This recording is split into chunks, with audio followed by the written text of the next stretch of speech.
we're here to talk about the second inquiry's observation.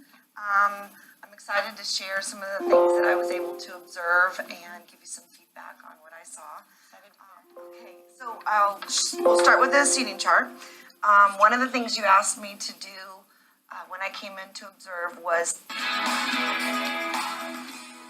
okay, we're here to talk about the second inquiry's observation. I'm excited to share some of the things that I was able to observe and give you some feedback on what I saw. Okay, so we'll start with the seating chart. One of the things you asked me to do when I came in to observe was to pay attention to your pattern around the classroom. So I put some X's by the people that you were able to get to actually have some kind of dialogue with. From the beginning, you started your lesson in this area of the room towards the front, and you can tell by the X's that you're able to get almost all the way around the room. Only one area that you never walked down was this one side here. It's really tight. Yeah, I think your teacher desk is here and the backpacks, but you still were able to speak to the students. You just didn't physically walk down this row. Okay. I made a little tally by the people that you called on by name. I wasn't able to gather data on every single person that you talked to during the lesson because there were so many great opportunities for them to get up and move around.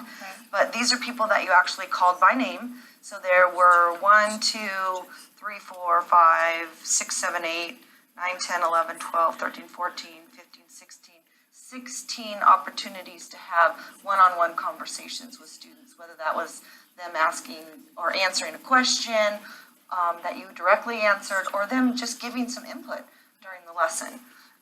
One of the other things that you asked me to look at was some on-task behavior. Rather than note the on-task behavior, because there was so much of it, I just found a couple of things where students were maybe not on task. Okay. So again, not really a judgment thing, just some observation. So there was a young man over here in this area that just didn't seem as engaged as the rest of them. He did actually have work that he was doing. This person or Yeah. this person? I think it was. Because this is the one that never got up. Oh, okay. So then, then Maybe you it's noticed him too then. Yeah. Okay. And then only one person over here, she was looking in a folder, but again, it could have been that she was looking for something that she needed.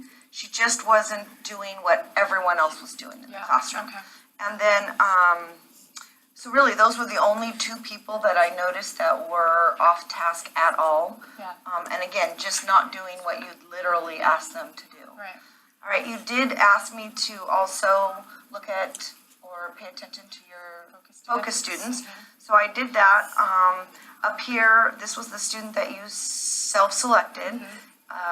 There weren't any opportunities that I could gather data on where you actually had a conversation with her or that she participated in the lesson. With your GATE student here, he was eager to offer input, and there were 2 times that I documented that you were actually able to talk with him during the lesson. Your EL student, it was really fun for me to watch him. One of the things you asked me to do was see if kids were literally helping each other, and boy, everybody at his table was involved in helping Yeah, him. especially her. Yes. And I actually stopped by at one point and I listened to her talk to him, and it was really interesting. And then he helped out as well, correct the 2 of them. It was really cool to listen to that. And it's so fun as a math teacher to hear them arguing about math. Yeah. And she's literally telling him, just do the work. If you do the work, you'll get the answer.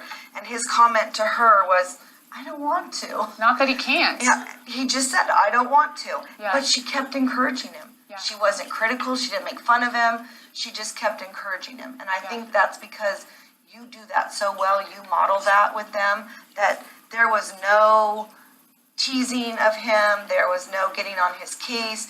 They all just kept encouraging him. Then he turned that right around after he said, I don't want to. He turned it around and said, so what is it then?